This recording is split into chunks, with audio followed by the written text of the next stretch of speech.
Hey, what's going on guys, Toto Tech here. Welcome back to another PC build partless review video. So the price point for this video was $1,600, but I was able to save $4.84.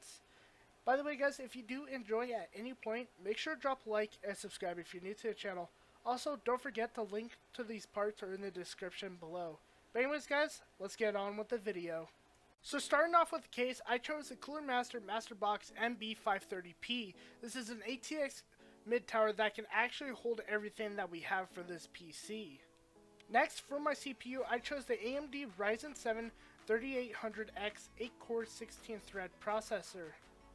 And for the motherboard, I chose the MSI Performance X470 Gaming Plus Max motherboard. This uses both 2nd and 3rd gen processors. And for the RAM, I chose the Team Group T-Force Dark Z DDR4 16GB kit that is rated at 3600 MHz. And for the graphics card, I chose the Gigabyte GeForce RTX 2070 Super Overclockable Edition.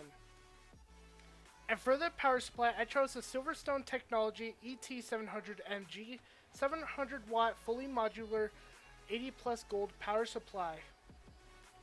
And to hold Windows and some games, and probably some programs, I chose the Western Digital Blue SN550 1TB NVMe M.2 drive. And for the rest of the games that you guys might have, I chose the Seagate Barracuda 3TB internal hard drive, so this is going to be able to be more than enough to hold a bunch of games.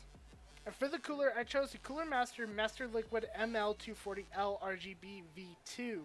It uses a 3rd gen dual pump chamber system.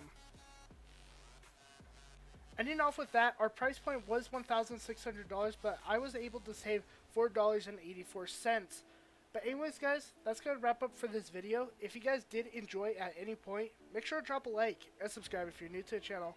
Also, don't forget that the link to these parts are in the description below. But anyways guys, I'm Toto Tech, and I'll see you guys later. Peace!